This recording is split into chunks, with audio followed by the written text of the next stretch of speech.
All right, guys, let's talk about what makes a fighting pistol, at least for me, and what I consider, at least on the flat range, to be a proper, sidearm for your primary LARPing firearm. So for me, it is a handful of things. And I think the first off is size. Typically, when we think about fighting handguns, these are going to be full sized or at least mostly full size. Some of the 19X is a crossover because it has, your compact slide to it, but still has that full size frame so that you can still get a good, comfortable, controllable two-handed, preferably, grip on the pistol. In addition to this, too, I think of functionality. So things that aid in functionality. What I mean by that is things that help you utilize the firearm, whether that is things like lights that help illuminate your target, and things such as red dots that can help with faster target acquisition. Don't necessarily need that to make a proper fighting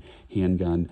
Other things can be such as, ports, compensators, stuff like that to help the controllability, recoil control, and, allow for faster follow-up shots. Because once again, we're not trying to necessarily fully defend our lives here. Some of this is about kind of, maybe not quite competition, but making the firearm more functional, especially because you're already trading that concealability for function and control.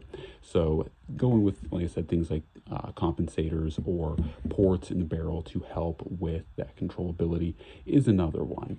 Other things that I consider are caliber, and I'm not just saying that because of 45, and I do think that 9mm is perfectly adequate as well. But what I mean by caliber is, you're not going to be taking something like a 22, like this Beretta 21A, as a fighting handgun, 22 LR, while deadly in its own right, can be a bit lacking in a necessarily like fighting capacity. If you're taking a handgun into a flat range, kind of situation, like I said, you want good capacity, but you also want a big hole. So things like 45, things like 10mm, things like 9mm tend to be the adequate choice for stopping cardboard warriors.